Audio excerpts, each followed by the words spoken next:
नमस्कार मित्रों, अनंत कथा सागर चैनल में मैं डॉक्टर आदित्य पाराशरी आपका फिर स्वागत करता हूँ। महाभारत कथाओं की श्रृंखला को आगे बढ़ाते हुए उद्योग पर्व की कथाएं चल रही हैं और आज की कथा में कुंती कर्ण के पास क्यों पहुंची। तो जब कृष्ण शांति का प्रयास विफल होने के बाद और विदुर के पास पहुंचते हैं और विदुर जी कुंती के पास जाकर धीरे धीरे बताने लगते हैं कि देवी, तुम तो जानती हो कि मैं हमेशा से चाहता था कि कौरव पांडव में युद्ध ना हो, लेकिन दुर्योधन मेरी बात मानता ही कहाँ है। सभी पांडव वो पल्लव्य नाम के नगर में छावनी डालकर बैठे हुए हैं। बलवान होने पर भी वो दुर्बल की भांति संधि करना चाहते हैं। ये राजा धृतराष्ट्र जो है बूढ़े होने पर भी शांत नहीं हो रहे हैं। पुत्र मोह में वो अधर्म के मार्ग पर ही चलते हैं। उनका मस्तिष्क खराब हो गया है। जयद्रथ, शकुनी, कर्ण और दुशासन की खोटी बुद्धि होने के कारण युद्ध तो होकर ही रहेगा। कृष्ण संधि के प्रयत्न में असफल होकर गए हैं। अब पांडव भी युद्ध के लिए तैयारी करेंगे। ये कौरवों का अन्याय समस्त वीरों का विनाश करने वाला होगा। ये सोचकर मुझे ना तो रात में नींद आती है ना दिन में नींद आती है। अब ये विदुर जी धीरे धीरे जो है वो कुंती को बता रहे हैं। अब ये सुनकर कुंती लंबी सांस खींचती है और बोलती है कि इस धन को धिक्कार है जिसके लिए बंधु बांधवों का संहार हो रहा है। युद्ध में निश्चय ही मुझे दोष मालूम देता है, परंतु युद्ध ना होने पर भी तो पांडवों की हार ही है।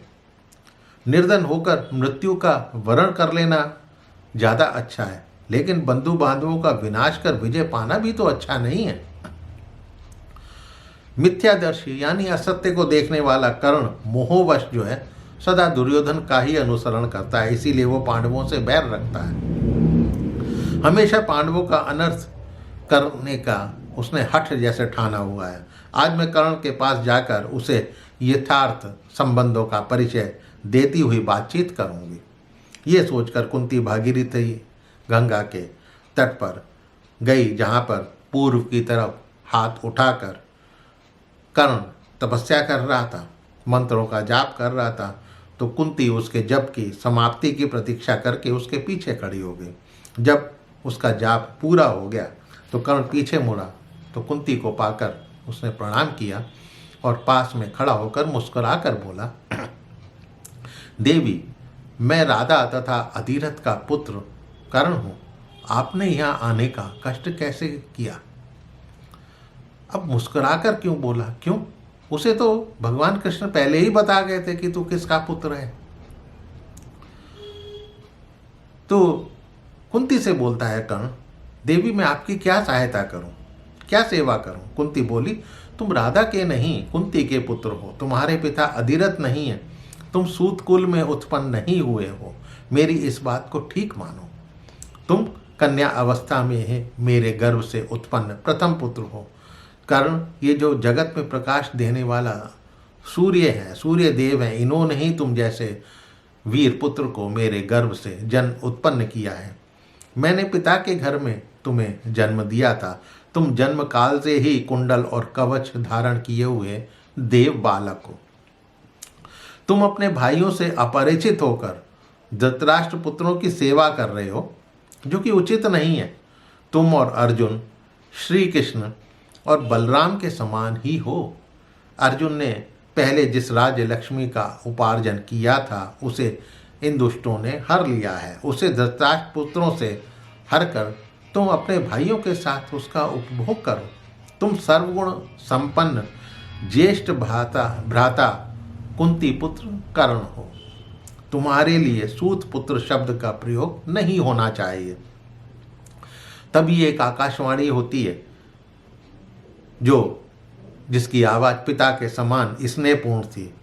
नरश्रेष्ठ कर्ण, कुंती सत्य कहती है। तुम्हारी माता की आज्ञा का पालन होना चाहिए और उसका पूर्ण पालन करने पर ही तुम्हारा कल्याण होगा।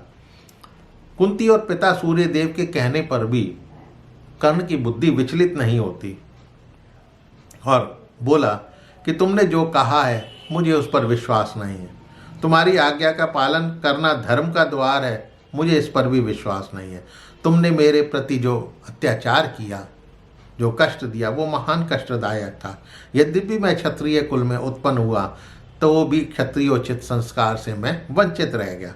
इससे बढ़कर कष्टदायक और क्या चीज़ हो सकती है। जब मेरे लिए कुछ करने का अवसर था तब तो तुमने कुछ दया दिखाई नहीं। अब मुझे क्षत्रिय धर्म क्यों याद दिलाना चाह रही हो? पूर्व काल में तो माता के समान तुमने मेरे हित की कोई चेष्टा करी नहीं, ना दुलारा। अब मुझे अपने कर्तव्यों का उपदेश क्यों दे रही हो? श्री कृष्ण और अर्जुन से कौन भयभीत नहीं होगा? इस समय मैं यदि पांडवों में सम्मिलित हो जाऊंगा तो मुझे सब भयभीत होकर ही तो जानेंगे कि मैं भयभीत हो गया हूं। क्षत्रिय समाज क्या कहेगा? आज से पहले तो ये संबंध पता नहीं था। धृतराष्ट्र पुत्रों ने मुझे सभी मनोवांछित वस्तुएं दी हैं और उस उपकार को मैं कैसे भूल जाऊं? जो मुझको नौका बनाकर समर सागर को पार करना चाहते हैं, इस संकट में मैं उन्हें कैसे त्याग सकता हूं?